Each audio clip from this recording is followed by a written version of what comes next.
All right, it's time to talk Detroit Lions in our State of the Franchise series. I'm Sam Monson. He's Mike Renner. And Mike, it's all about defense for this Detroit team. They've added a lot of players. They've brought in some free agents, some draft picks. And the real question is, will it matter? Will it propel them into being a decent side overall? Yeah, you brought in Matt Patricia as the head coach because of his chops as the defense coordinator out in New England, brings the Belichick system over to Detroit, and the results were not Belichicking. We're not what we've seen from them in the past in New England, so they add a ton of pieces to this defense over the course of the offseason, but will it be enough to propel them?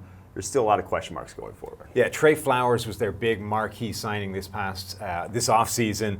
Comes over in free agency from the New England Patriots.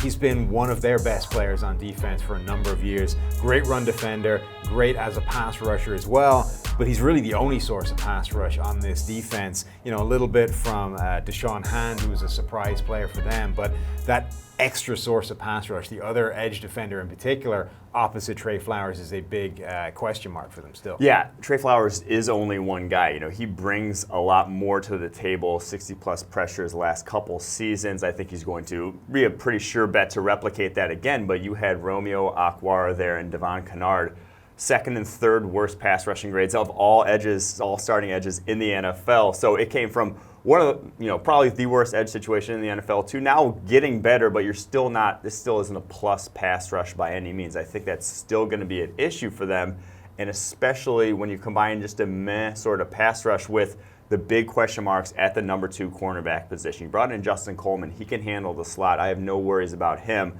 But Teez Tabor, Rashaan Melvin, I have big question marks about those guys. Yeah, Teez Tabor, if he is still starting, that is a massive weakness for this team. Gave up a perfect passer rating last season when he was targeted. You have to assume that somebody is going to take that starting job from him, whether it's Rashaan Melvin, whether it's Amani Oruwariye from the draft, whether it's Will Harris as well from the draft. Somebody on that defense throughout training camp and preseason has got to take that starting job. Otherwise, there's just a clear target essentially above Tabor's head all the way through the season. Well, I think no matter who does, I don't think they have a ton of talent there. Darius Slay, I feel great about him as their number 1 corner. We called him the most underrated cornerback in the NFL.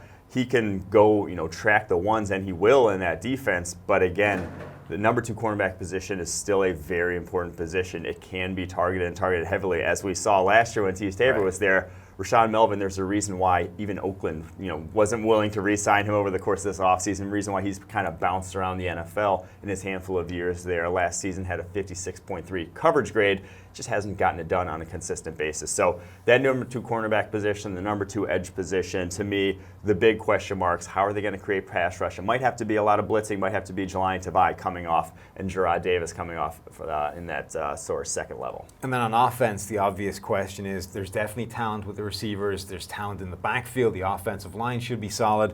Can Matthew Stafford elevate his game and become, a top-tier quarterback, become better than we've seen from him over the past number of seasons? We haven't had a grade now at PFF above 80 in 3 seasons. We've only really had 3 of them, in his entire career.